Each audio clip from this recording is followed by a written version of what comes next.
Пока горит костер. Мистическая история. Говорят, что тишина тоже умеет предупреждать. В тот вечер 4 охотников остановились в старом домике у просеки. Развели огонь, обсушили одежду, переговаривались негромко, словно боялись потревожить сам воздух вокруг. Ночь сгущалась быстро, и с каждым часом становилось яснее. Лес слушает не просто так. Шаги за стеной не походили на звериные, а в окнах темнота стояла плотнее обычного. Если вам нравится мистика, подпишитесь, поставьте лайк и напишите в комментариях, в какое время суток слушали и было ли страшно. К домику они вышли уже в сумерках. Фонари тускнели, снег подтаял и стал вязким, ботинки чавкали. Домик стоял на косогоре. Половина крыши провалилась внутрь, печная труба кособочилась. Но стены держали ветер, а это уже что-то. «Сойдет», — сказал Серега, сдергивая рюкзак. «Лучше, чем под открытым небом». Вова с Егором отодвинули дверь плечом. Низкая, перекошенная, но на петлях. Внутри пахло мокрой древесиной и мышами.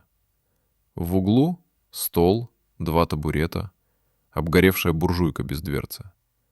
Колода для рубки и куча старых досок лежали под навесом. Сухих почти не осталось. «Дрова набросаем», — выдохнул Артем. «Воду я набирал по дороге. Брод ниже по низине, помните? Только не ночуйте там, сырость лезет в кости». Развели огонь в очаге из камней прямо на земляном полу. Буржуйка мертвая. Огонь взялся не сразу. Дым шарил под потолком, пока Артем не приоткрыл щель в задней стене. Снаружи уже темнело. Лес сдвинулся к окнам, как будто стал плотнее.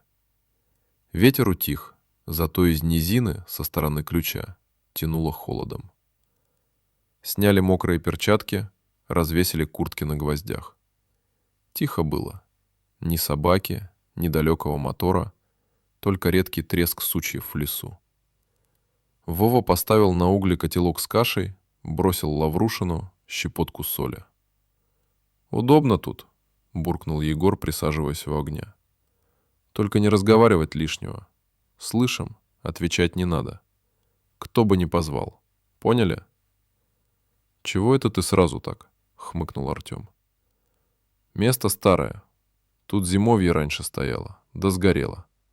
Мужики говорили, утонули 2 в разлив, 3 ходил потом, как чужой».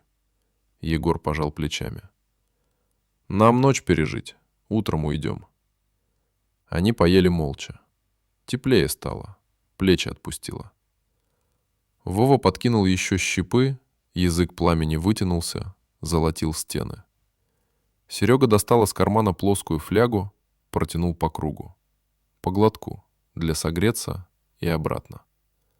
«Ну», — протянул Артем, — «пока тепло и тихо.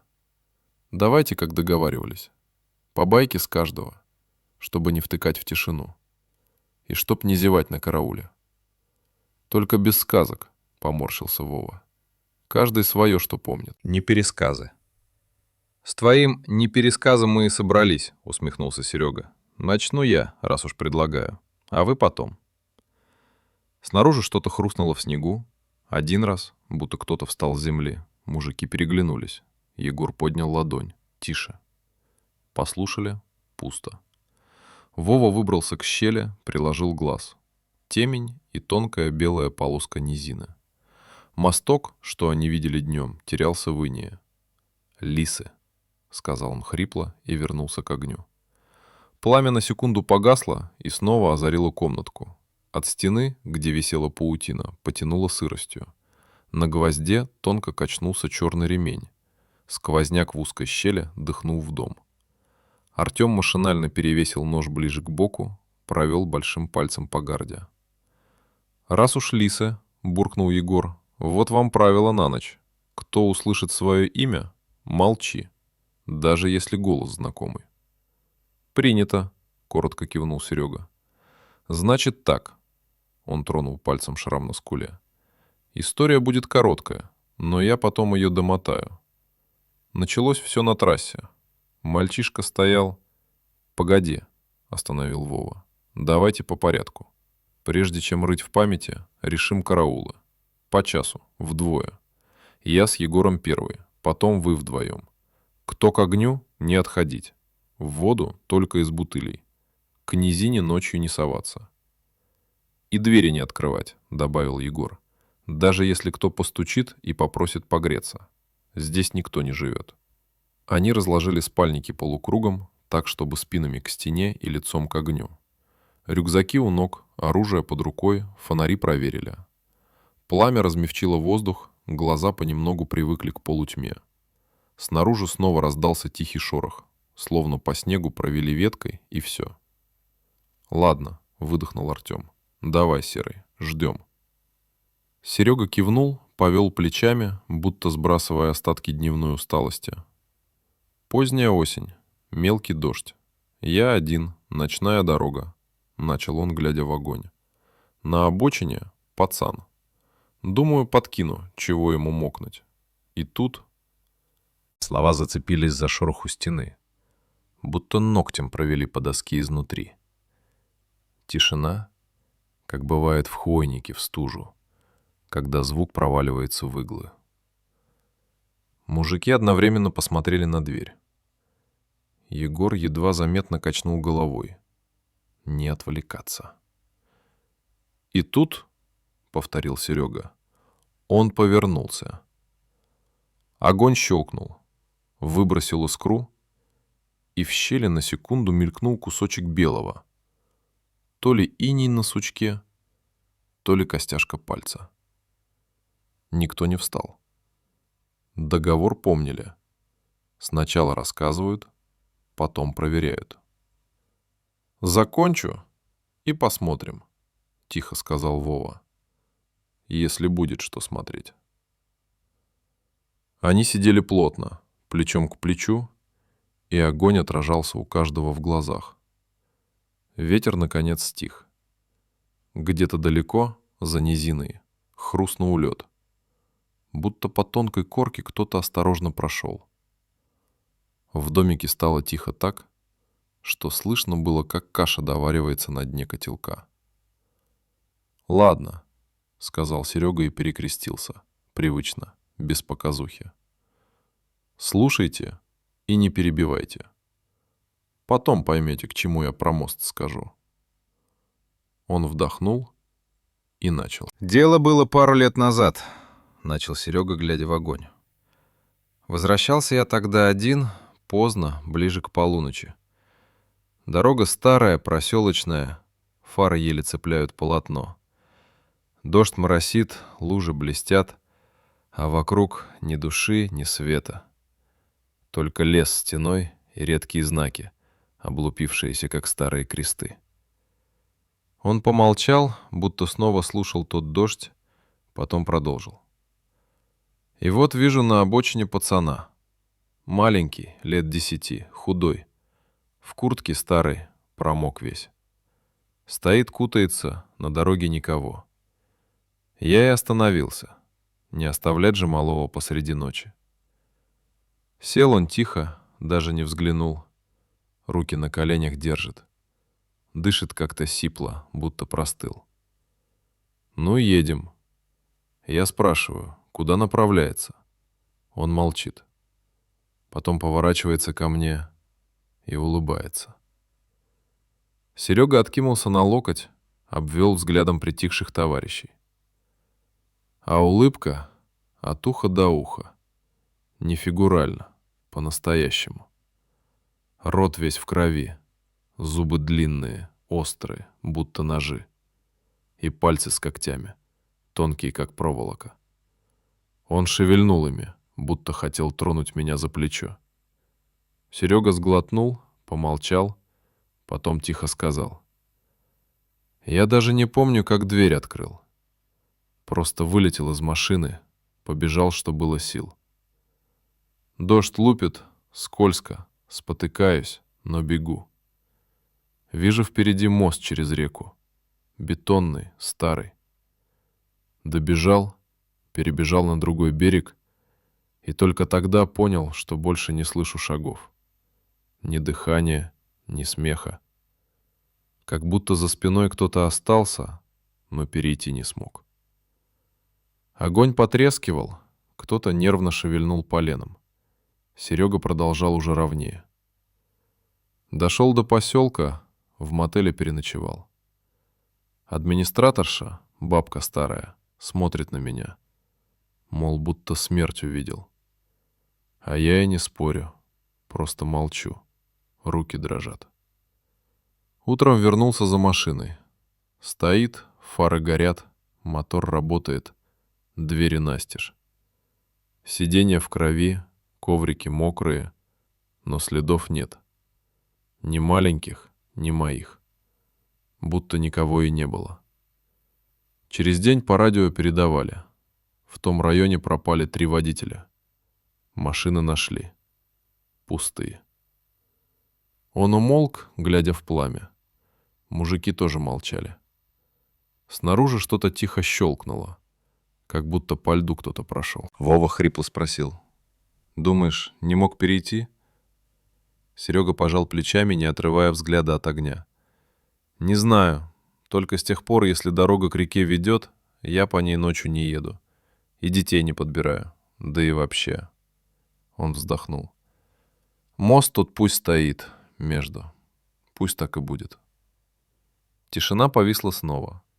Где-то в стене треснула старая доска, будто кто-то скребнул изнутри. А в углу пламя в очаге дернулось, будто его на секунду втянул кто-то невидимый. «Мост — хорошее место», — сказал Егор, подбрасывая щепку в огонь. «А вот в низинах держится другое. Не мальчишки, не утопцы. Тень». Он говорил негромко, будто не хотел тревожить стены, и остальные инстинктивно придвинулись ближе к пламени. Я сам не сразу понял, что это было. В те годы еще на севере работал. Вахта, геодезия, снег, мороз, палатки на краю тундры. Ночью температура падает под 40, и если печка погаснет, все, конец. А тогда один парень из соседней бригады не проснулся. Просто лежал как живой, лицо спокойное, а кожа ледяная, будто кто-то изнутри все тепло вынул. Он сделал паузу, поглядел в огонь. Списали на переохлаждение, но после того, как похоронили, я пару раз видел странное. Вечером идешь от склада, а рядом по насту твоя тень, только длиннее. И если остановишься, она не останавливается, продолжает шагать вперед. Сергей хмыкнул, но Егор не отреагировал. Раз было, 2. Думаю, показалось. А потом стал замечать. Чем ближе к закату, тем холоднее вокруг. Не мороз обычный, а как будто изнутри. Один раз повернулся, и вижу, за мной в снегу следы не мои. Идут рядом, параллельно. Но отпечатков нет, только темные вмятины. Как будто сам холод по снегу прошел. Он понизил голос. В ту ночь я не спал. Лежу, дежурю у печки, а из-за палатки шорох. Выглядываю — никого. А потом по брезенту скользит тень, и от нее иней выступает. Где прошла, все обмерзает. Я тогда понял — ищет тепло. Может, наше, может, свое. Кто его знает? Серега нервно шевельнул плечом. «Ну и что ты сделал?» «Да ничего. Только фонарь включил, направил в ту сторону, и она будто втянулась в снег. С тех пор я в холодном воздухе ни одной тени не ищу. Если солнце село, не смотрю под ноги. Так и живу». Тишина легла плотнее. Пламя колыхнулось, и Егор машинально прикрыл руками колени, словно кто-то из-за плеча дунул ледяным дыханием. Артем тихо произнес. «Может, и сейчас тут ходит? Тень твоя. За тепло пришла». Егор не ответил, только кочергой двинул угли ближе к центру. Огонь стал ярче, Но от этого в домике стало будто еще темнее. «Сказки», — буркнул Вова, но сам налил себе из фляги. «А теперь слушайте мою. Она и почище ваших будет». Он вытер ладони штаны, будто стирал с памяти что-то липкое. Год назад, осенью. Я тогда ездил в деревню к знакомому за охотничьими трофеями. У него старый дом на краю тайги. До трассы километров 30. Машина сломалась, пришлось идти пешком. Уже стемнело. Дождь моросит, сапоги в грязи, костюм насквозь. И тут огонек в чаще. Маленький, будто керосиновая лампа. Ну, думаю, повезло, хоть согреюсь. Он сглотнул, будто смывая сухость. Подхожу, стоит избушка. Маленькая, старая, но не гнилая. Крыша новая, занавески на окнах, и дым идет. Постучал, выходит бабка. Худая, морщинистая, глаза мутные, но говорит ласково. «Заходи, сынок, погрейся». И улыбается. А у меня мурашки по коже, не пойму почему. Но холод такой, что зубы стучат. Зашел. Он сделал паузу, покачал головой. Внутри тепло, как в бане. На столе самовар, хлеб, варенье. Она суетится, чай наливает. Я пью. Вкус странный, сладкий и металлический. А потом смотрю, по стенам тени движутся, будто кто-то за стеной ходит. И запах идет. Не чаю. Мясо. «Мясо?» — переспросил Артем. «Да, и костей». Смотрю, в углу старый сундук. Крышка приоткрыта. Думаю, ну любопытство, мать его. Подошел, а там одежда. Мужская. Куртки, сапоги, часы. Все старые, поношенные. И на дне костяная кисть. Настоящая, человеческая. Вова говорил ровно, но тихо. Поворачиваюсь к бабке, а она стоит у двери, улыбается, и глаза уже не мутные, черные.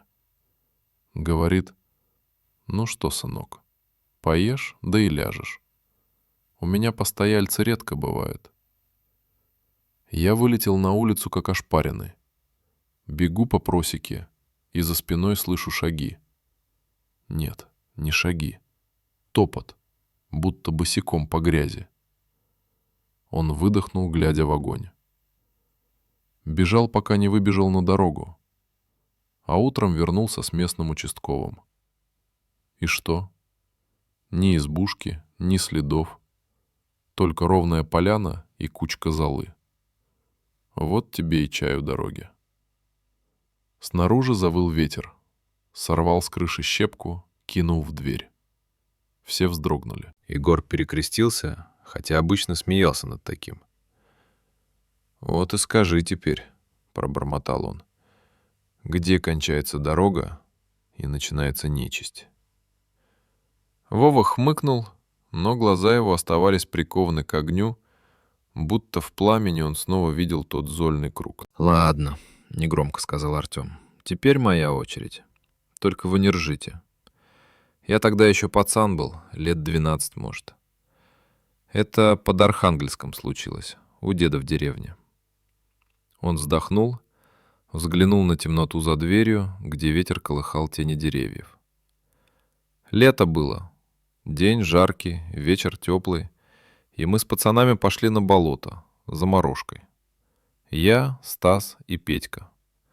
Ну, нашли ягод, наелись и уже возвращались, как увидели овраг. Глубокий, с глиной и кустами, будто разлом в земле. А внизу будто кто-то шевелится. Мы решили спуститься. Дураки. Он сжал ладони, будто снова чувствовал тот глинистый склон под пальцами. Во овраге прохладно, сыро и тишина, будто звук там умирает. Стас полез первым, и я за ним.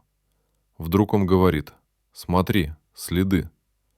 А следы как человеческие, только с когтями. Глубокие, как будто в землю вдавлены. Мы еще не успели понять, чьи они, как Петька наверху заорал: «Назад!» Артем осекся, голос стал тише. Я поднял голову, а над краем оврага стоит что-то. Длинное, худое, почти без лица. Только морда вытянутая, как у волка, да глаза, желтые, как фонари. Оно стоит и смотрит, потом начинает спускаться. Не быстро, спокойно, шаг за шагом, будто уверенно, что мы не убежим. Он понизил голос до шепота. Мы кинулись наверх, но склон глинистый, скользим. Стас упал. Я за руку его схватил, тяну. Оно уже рядом. Пахнет, как гниль, как зверь дохлый. И вдруг раздался рев, такой, что в ушах звенит. Мы оба наверх вылетели, как ошпаренные. Петька стоял бледный, крестится, а за спиной из оврага кто-то дышит. Тяжело, с хрипом. Он выдохнул. Добежали до деревни, деда позвали. Он старый был, но пошел с ружьем. Возвращаемся, во враге следы. Глубокие. Только не когти теперь, а будто лапы обугленные. Дед посмотрел и сказал: «Не зверь это, не из живых». Тишина снова опустилась.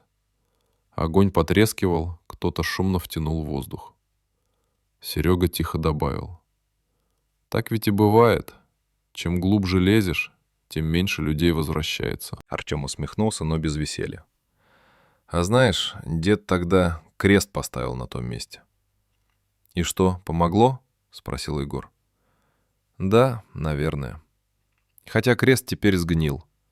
А по ночам, говорят, кто мимо идет, слышит, как внизу кто-то шепчет. Не рычит, шепчет. По-людски. Только слов не понять». Он подбросил ветку в огонь. Пламя вспыхнуло, бросило на стену тень, похожую на вытянутую морду с желтыми глазами. Никто не стал говорить, что это просто совпадение. «Ну ладно», — хрипло произнес Серега, выпрямляясь. «Раз уж все вспомнили, я тоже расскажу». Он поправил ремень на ружье, прислушался к ветру, будто проверяя, слушает ли кто. Было это лет 10 назад, под осень. Мы тогда с напарником, дядькой опытным, Васильичем, поехали вглубь области, в угодье за Кабановым логом. Дальше уже дикий лес, ни связи, ни дорог. 2 суток бредем по лесу, день глухой, снегу чуть-чуть навалило, под ногами хрустит. Уже вечер, стемнело быстро, и тут видим, в низине свет, как от костра. Он сделал паузу, чтобы втянуть дым из сигареты, но так и не закурил. «Ну, думаем, повезло. Значит, не мы одни тут. Идем ближе. А там 3 сидят у костра. Мужики, одеты по старинке. Ватники, сапоги, фуражки охотничьи. Молчат, просто греются. Я окликнул, они подняли головы и будто не видят. Лица серые, глаза стеклянные, как у рыбы. Василич шепчет: «Не подходи», а сам уже крестится. Серега сжал кулаки. Но любопытство, оно ведь страшнее страха. Подошел я шагов за 5. И тут один из них поднял руку и жестом зовет, мол, садись, погрейся. А я замер, будто корни из ног пошли. Пламя костра странное, не рыжее, а бледно-зеленое. И ни дыма, ни жара. И вот тогда я понял. Холодно. Холод от костра, понимаете? Будто не тепло он дает, а вытягивает. Егор чуть двинулся ближе к огню, слушая. Василич тогда заорал: «Беги!» Да так, что лес задрожал. Я обернулся, а он ружье крестом держит. Сзади зашуршало, и я гляжу, тех троих уже нет. Костер гаснет, будто кто-то на него изнутри дунул. Мы бежали, пока силы были. А утром нашли старое охотничье место. 3 креста и кучку золы. Видно, там когда-то парни замерзли, да, видать, не ушли до конца. Он посмотрел на пламя, ровное, спокойное. С тех пор я в лесу костры чужие стороной обхожу. И если вижу огонек ночью, лучше мерзнуть, чем греться не с теми. Вова хмыкнул, пытаясь пошутить, но слова застряли в горле. За окном будто что-то щелкнуло, как сучок под сапогом. Серега поднял голову, нахмурился. Тихо. Слышали? Они замерли. Ветер стих. И вдруг будто кто-то шагнул по полу снаружи. 1 шаг. 2. «Наверное, зверь», — сказал Артем, но сам схватил ружье. «Зверь бы не шел на свет», — ответил Егор, глядя в сторону двери. Пламя в костре тихо треснуло, и на мгновение всем показалось, что в нем вспыхнуло нечто зеленое, холодное, как в истории Сереги. Огонь потрескивал лениво, без прежнего жара. Сзади мужчины вымотались, разговоры стихли, будто вместе с последними искрами. В сарае стало душно, тяжелый запах гари, железа, старого дерева. Ночь накрыла домик как крышкой. Не видно ни луны, ни звезд. Только хрип костра да редкий скрип ветвей снаружи. «Подкинь», — тихо сказал Серега. Вова пошарил рукой по дровам, но полено из рук выскользнуло и глухо упало. Оба вздрогнули, прислушались. Тишина стояла плотная, гулкая. Даже лес, и тот будто вымер. Пламя сдуло в сторону, как от порыва ветра, хотя окна и двери закрыты. Егор взглянул на щель под дверью. Снаружи колыхался бледный свет, будто кто-то прошел с фонарем. «Видели?» — шепнул он. «Может, охотники?» — ответил Серега. Но голоса не было, только слабый треск, словно кто-то наступал на сухие ветки. Они замолчали. Снаружи опять шаг. 2. Потом будто бы кто-то прошел кругом и остановился прямо за стеной. Костер осел, оставив лишь глухие угли. Тени стали длинными, перекошенными. «Вова, подкинь», — снова сказал Серега. «Не буду», — отрезал тот. «Там кто-то ходит». «Ветер», — буркнул Егор. «Ветер не дышит», — ответил Вова и кивнул на дверь. Доски дрожали, будто кто-то скользил вдоль стены, проводя по ней пальцами. Послышался легкий смех. Детский, но сиплый. Мужчины переглянулись. Серега резко схватил ружье и шагнул к двери. В проеме сквозило. Запах сырости и гнили. Он выглянул наружу. Пусто. Но снег у порога был сбит, как будто кто-то стоял, переминаясь с ноги на ногу. Следы вытянутые, с длинными отпечатками пальцев, будто когти вдавились в наст. Серега побледнел. «Не люди. Это не люди», — прошептал он.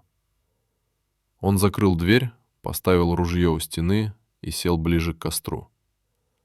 Пламя гасло, будто что-то вытягивало из него тепло. Вова достал флягу, плеснул спирта прямо в огонь. Тот вспыхнул ярким голубым светом, осветив лица. В углу мелькнула тень, вытянутая, человеческая, но с изломанными плечами. Она качнулась и исчезла. Егор заговорил сипло. «Что бы ни было, пока костер горит, не подойдут. Это ты так сказал в своей истории, — вспомнил Вова.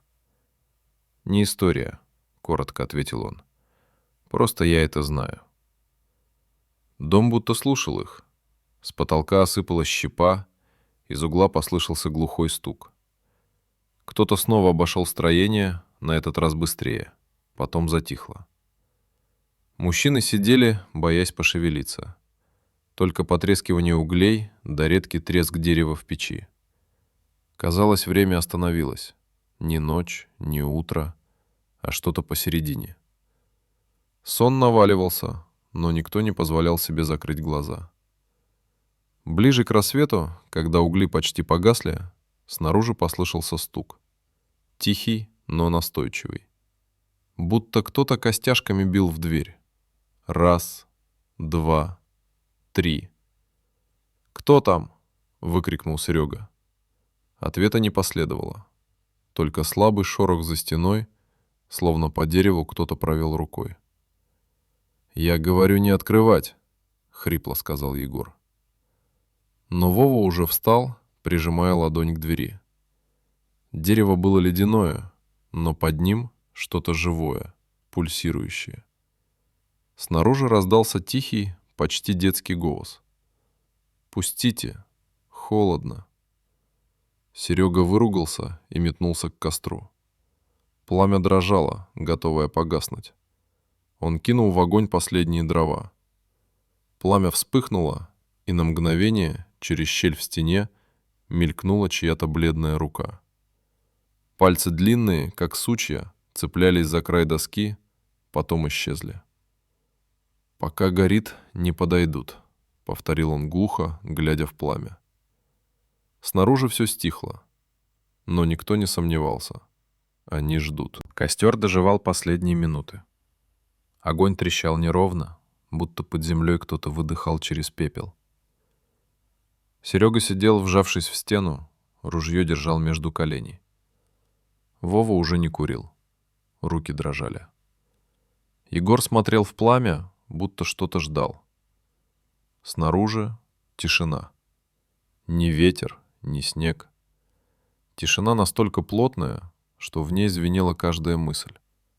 Вдруг шаг. Один, второй.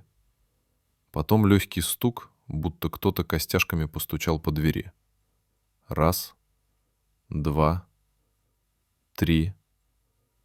«Не открывать», — выдавил Егор. «Что бы ни было». Голос прозвучал сразу после его слов. Детский, сиплый, с протяжным дрожанием. «Пустите. Холодно». Мужчины переглянулись. Серега прижал ружье к груди. «Не слушай», — сказал он. «Оно не человек». Тишина. Потом опять стук. Ближе, громче. Уже не костяшками, чем-то тяжелым, будто ладонью или куском дерева. А потом тонкий, почти плачущий шепот. «Пустите, я замерз».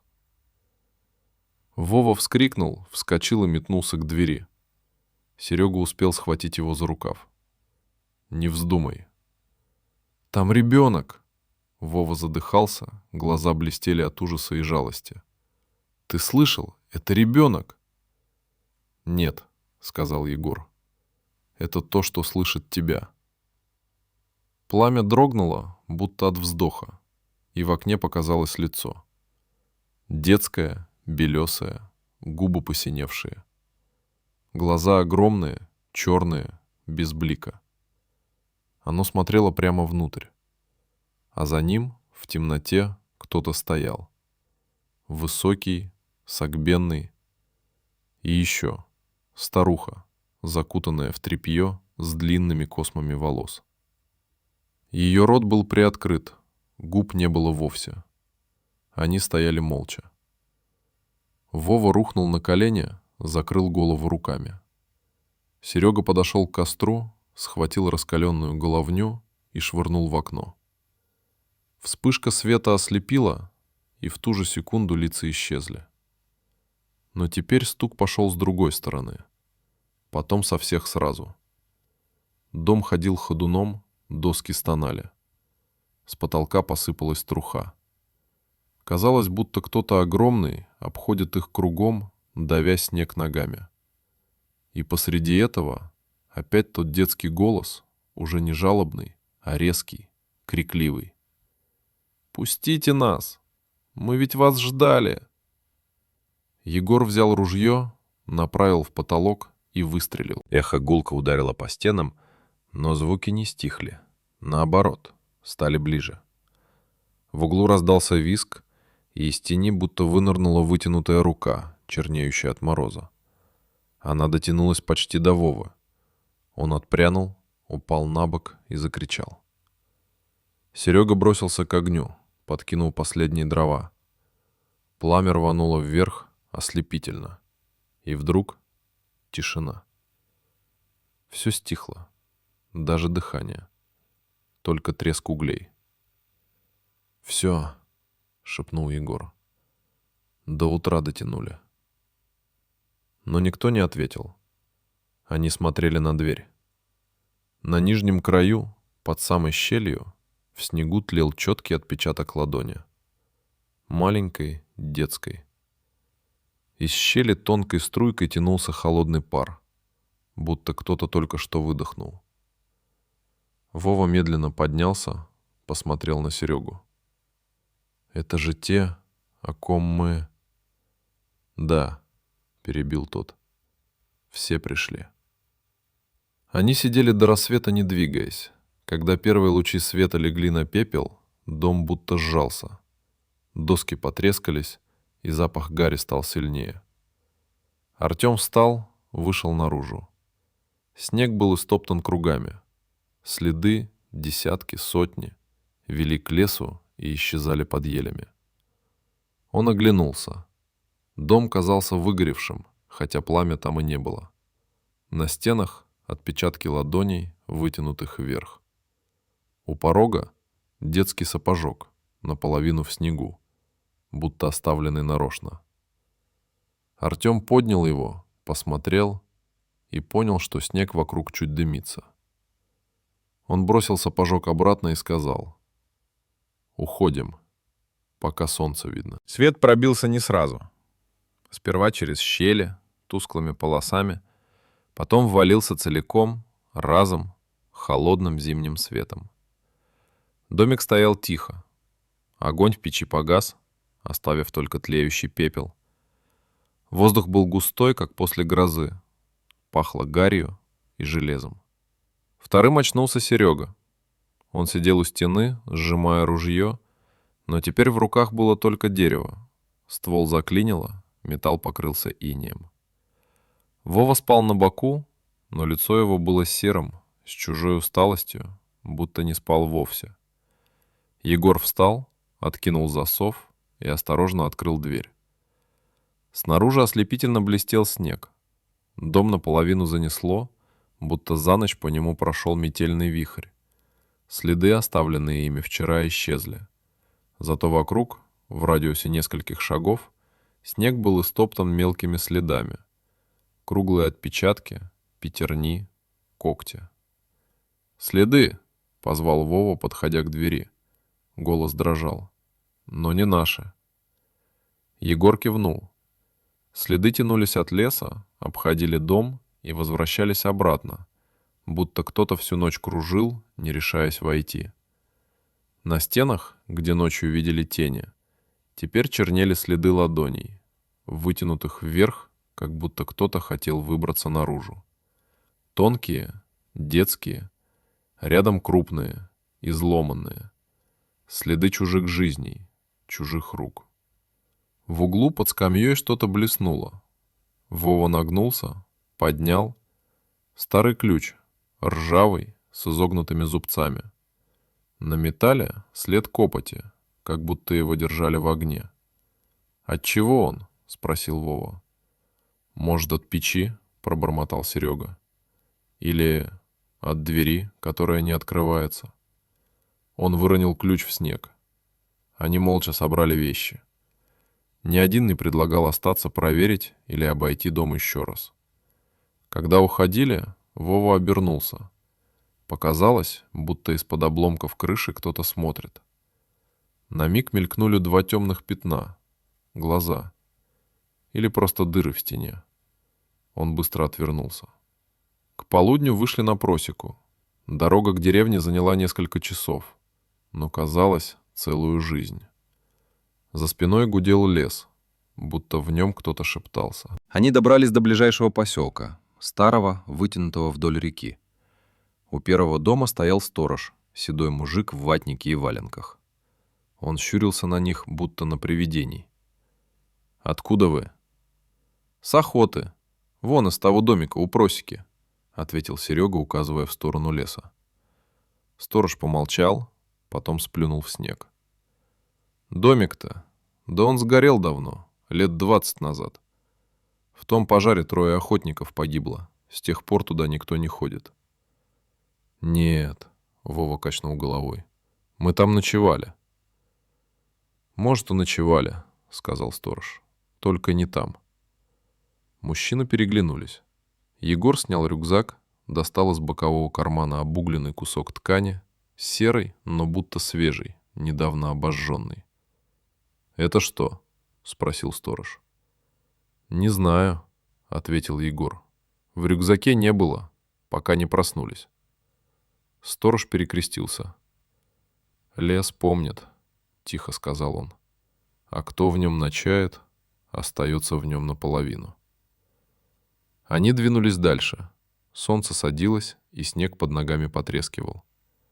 Вова шел последним. Оглянулся, и в просвете между деревьями ему показалось, что вдалеке снова стоит тот дом. Из трубы идет дым, у порога детские следы, и в окне мерцает тусклый огонь. Он замер, вглядываясь, но когда моргнул, все исчезло. Только тихий шепот будто донесся откуда-то из-за спины. «Пока костер горит, не подойдут». Вова не обернулся. Он ускорил шаг, стараясь не смотреть по сторонам. Снег хрустел, а вдалеке за деревьями медленно поднимался дым. Спасибо, что дослушали до самого конца. Подписывайтесь, ставьте лайк и оставляйте комментарий. Это помогает нам выпускать еще больше мистических историй. Мы скоро вернемся с новым рассказом.